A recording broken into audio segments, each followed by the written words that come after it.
Hello and welcome back for what I now understand to be the fourth type of video we'll be putting on this channel. Today we'll be exploring the idea of can a WR250R dual sport bike do enduro, or more specifically whether it should do enduro. We'll jump right into this since this is literally right outside of our campsite. It's about a 2-minute ride from where we started.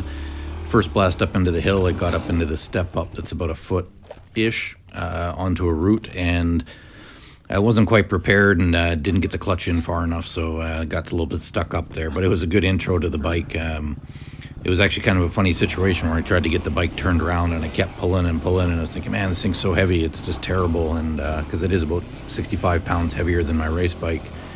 And I kept yanking on it until finally I turned around and realized that I was pulling up against a tree, and maybe I just need to calm down a little bit and take some time to get it turned around. Now I ask you to indulge me for a few minutes here as the speed and the terrain develop a little bit. We started slowly and then kind of worked into more difficult terrain as the day went, and I got a little more comfortable on the bike, and there were some adjustments that had to be made. As some of you will notice that my fairing is gone and a few other things have been removed from the bike for this ride.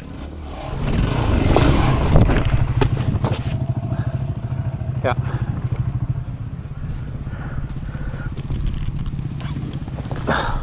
Made the log, didn't make the tree. The fine-looking young man on the KTM 350, which is actually my bike riding in front of me here, is my son James. You'll hear me talking to myself throughout the video, but that is not actually talking to myself. We have helmet communicators, as I've talked about before. So we get to chat a lot while we ride, which is actually really a lot of fun while we're doing this. It's fun to kind of egg each other on and pass information as we need be. This little section here is unbelievably bumpy. It's just so rocky, and everything is loose here. You can see it vibrate pretty severely. It's nice that we have motion stabilization on the cameras now. It makes it so much easier to watch this stuff. Now, at the risk of missing some storytelling in the midst of this, I thought I'd introduce the bike, since this is kind of the last of the different editions of videos that we'll be doing, and I really haven't done a full introduction on the bike. This is a 2010 Yamaha 250R. It is a dual sport, street legal. In its other configuration, it also has a big fairing on it, although that is not factory. It's a Britannia Composites fairing. About 300-pound bike, roughly 30 horsepower, unbelievably durable. You'll see through the video here, it's nearly as nimble as a full-on race bike. It's a little bit slower and obviously a fair amount heftier, but it does surprisingly well in this terrain, considering that it's a fully street legal bike that's likely to last 100,000 plus kilometers. Before continuing on with the details of the bike, I really got to discuss this hill. This thing, man, we spent probably an hour and a half trying to get all the bikes up here. As it turns out, James was the only one that clear shot this thing. We call it 4x4 hill. I don't know how vehicles could ever possibly get up and down this thing. You can kind of see that it keeps getting steeper and steeper. The camera is mounted on my chest, which will cause us a few issues through this. I'm still working out exactly where to put it on, but it gives a much better perspective of what it looks like from the handlebars. But this hill just keeps getting steeper and steeper, and I think we measured it out at 42 or 43 degrees here by the section that I'm going to go down here. We did make it up in a clear shot the last time we were here, but I think as the summer goes on, the rocks kind of start to pull out of the hillside, and it ends up a little bit looser. And man, it was painful to get up that day. We were all burnt by the time, and particularly me, who actually didn't make it up that day. Ended up with the other guys helping me out, because some days you just don't have it. And here's as good a time as any to discuss the power of the bike. Ultimately, this is a 250 street bike, so the fact that the engine can get through here, you'll hear the engine tractoring quite a lot through this video, because I tend to ride underneath the power when I'm doing hill climbs to minimize the spinning. It does offer you a lot of traction, and it actually works out pretty well on a bike that's a little bit heavier than a race bike, because you dig in a little bit deeper. But the 30 horsepower that this bike generates are almost all up near the top RPM, although it's amazing how well it resists flameout. My 350 that James is riding here in the video also resists flameout incredibly well, but I'm just consistently impressed with how versatile this bike is. I can get it fully loaded with all of my camping gear on the back, which you'll see in the last video there. So we've got about 70 or 80 pounds on it, plus myself at about 230 and full gear. And you can do 115 down the highway and do that for hours on end, but then you can also take all that off and go ripping through the woods here, and it's got plenty enough power for virtually anything. And right now there's no modifications on the engine. It's just a stock engine, no fuel injection or no fuel programmer. And all the emissions equipment is still on. It's got a catalytic converter, and just unbelievably good at tractoring for how small and how relatively underpowered it is. And for posterity here, and just before anybody decides to keyboard rage out in the comments, that's 115 kilometers an hour, not miles per hour. That would be ridiculous. Additionally, you're not cruising at 115 on the highway. You are capable of it. You can do some pretty good passes, and it slingshots relatively well because of the high RPM power, but you can cruise all day long on this thing fully loaded at 105 kilometers an hour, and it could not care less. Now, that being said, my engine might be stock, but the rest of the bike is not. I'm currently running a Dunlop D606 on the back, and I have a Midas C19 in the front, so fairly dirt-oriented tires, although they do reasonably well on the road, aside from making a lot of noise. The suspension on the bike does have gold valve front and back, and it's been resprung for approximately 220 pounds, so it suits me quite well. The gold valve suspension is good. It is arguably better than stock, or unarguably better than stock, but my 2016 WR that I had Go Race suspension done by a fellow down in Georgia, I believe, and it was better than the Race Tech stuff. This is good. I do find that I'm hitting my limits a little bit faster on this one, particularly in the heavy chop. Although it does pretty well in sand and in the whoops, and excellent on the road. It's just not quite as good in the really fine, choppy stuff. In addition to that, some of the other changes to the bike are that I'm running a 1348 for the gearing, and I have Enduro engineering handguards there. Those things have been bomb-proof. I would recommend them to anybody. They're not only some of the most indestructible ones you'll find on the market, but they're also among the cheapest, and that's two great things in my books. One of the things I've been working on with my riding a lot in the last couple of years is getting better at downhills. I don't know why it's so terrifying. I think it's that you maybe feel like you don't have recovery. Going uphill, you can go with a little more reckless abandon. But the downhill, especially when you start getting on loose terrain, if you gain too much speed, it's pretty hard to slow down. And that gets a little spooky.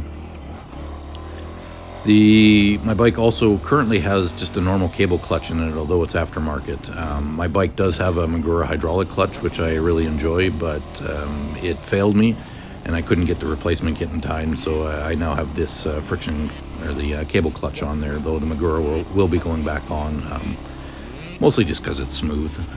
There's nothing wrong with the cable clutch. Don't waste your money on a Magura. They are fabulous, and if you're looking for bling and that's really important to you, then go for it. But other than that, do a couple of finger exercises and just use a cable clutch. It's just more reliable at the end of the day. There's a couple of reasons I ended up buying this bike again. First and foremost, that I just really enjoyed my last WR. It was my last street bike before I went fully into racing there, back in 2016, I believe. My wife was looking to get back into riding a little bit, and I was looking to get back into dual sporting, and we're planning a couple of longer trips with the kids when they turn 18 for dual sporting, so WR was pretty much a perfect fit. I was choosing between this and a DRZ 400, which is a good bike in its own right, but it's a little more brute force. Better torque on it, obviously, but it's lacking a sixth gear, vibrates a lot more, and the reliability of the DRZ is good, but it's not the same as a WR. There are so many examples of these bikes going 100,000 plus kilometers on the original engine, and that's good reliability for any bike, much less a 250cc bike that's spinning around 8,500 RPMs on the highway. Now, I don't usually include longer clips, more than about 20 or 30 seconds, because I find they just kind of drag out, but I thought I'd include this hill climb here. It's about a minute and a half long, but I kind of wanted to talk through as it goes. It's an interesting weave through the forest, and quite honestly, it's one of the best hill climbs that we have, because it's got a couple of bigger lob jumps on it and lots of twisting back and forth, but it's also an excellent illustration of what it's like to shoot through the woods sometimes. We're going to come up here too in a second where you hit a bit of a dead end and need to regroup because there's a tree that's fallen down, and when you're climbing these hills, you frequently have to stop and turn and transition back across the hill and up the hill, and any amount of stopping is quite hard to recover from, so you end up doing a lot of pushing. And it's also part of the Enduro that I just enjoy the most. I enjoy that we kind of pick our own paths as we go. We try not to cut stuff through the woods that isn't necessary. I'm not big for cutting up the woods, but it's just a lot of fun doing these types of line cuts. You'll see that I reposition here down the hill. What'll be funny here in a second, I have a 27-inch inseam. The bike is not lowered, And like I said earlier, is the camera's mounted on my chest, but you'll see here, this is not the steepest hill we're on by a long margin, but you're going to see how difficult it is to climb up and down on these things. So my chest, for reference, is now below the handlebars. And, you know, trying to get on and off a bike when you're on a hill that steep, when you have 27-inch legs, it's a struggle. You'll see James here recovering his bike. He didn't quite make it up, although he made it a little bit further than I did on the initial push. But then I pass him here, and you can see how steep it is where he's fighting.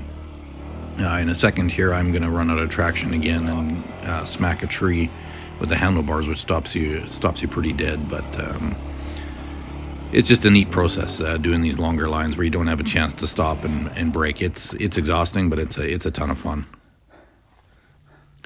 Also, one of the skills you develop quite quickly in doing these steeper hill climbs in the Rockies is you really have to develop good clutch control. Like I was saying earlier in the video, is you'll hear my bike lug quite a lot, and that's just from experience riding on a 4-stroke. I know there's different trains of thoughts about whether you go wide open throttle or whether and skip through over things or whether you try to track your way up. I'm definitely a tractor person. You know, you ideally want to have good position on the bike, stay on your foot pegs, and be shifting your weight forward and aft, depending on whether you need to keep the front end down or keep the rear tire from spinning. But what you won't hear a lot in my video is my tire spinning up. I don't tend to spit a lot of rocks, and I don't tend to bounce up a lot. And at times that'll make me a little bit slower, but it does also make me very consistent. I try not to crash, as I find that that just takes so much energy out of me. Got a little bit of a third-party video here of watching James go up in the KTM. He was bossed through the weekend. He seems to fit that 350 pretty well. His 250 was in the shop for a stator issue. But it was funny hearing him ride the 350 because his 250 is somewhere around 34 or 35 horsepower and about 270 pounds. And the 350 that he's riding is my normal race bike, and that thing is 236 pounds and somewhere in the neighborhood of like 55 to 58 horsepower. And the whole weekend, you could just hear this constant giggle of him in the helmet, and then usually followed up with it's like, it's so hard to keep the front end down on this thing. And that's very true. That bike is a absolute rocket ship. It'd be so hard to choose between the two of these because the WR is just such a fantastic do-anything bike. And quite honestly, after this weekend, I'm pretty convinced that I could get it virtually anywhere that I could get my 350. But the 350 is just so good in the woods and so good in the open terrain and so easy to ride. It's just so fast, and it would be hard to give up as well. With the versatility of this, the WR, I've still got a couple of things that I need to do to make it a little more suitable for long trips. Ideally, I'd like to get a second set of wheels, one kind of more with a 50-50 tire, and then I can get maybe a more aggressive woods tire, although the 606 is doing surprisingly well for everything other than the lateral grip. I do plan on getting a lower seat over winter. Should only drop it about an inch and a half, but it should make a pretty good difference. With the added weight higher up, it is a little bit harder to manage. It turns in surprisingly well. I don't know exactly why, whether the geometry is just different than my Honda and my KTM, but it is able to weave through here, actually probably even a little bit faster than my 350, but obviously you can't compete when you start dealing over rocks and steep climbs and log hops.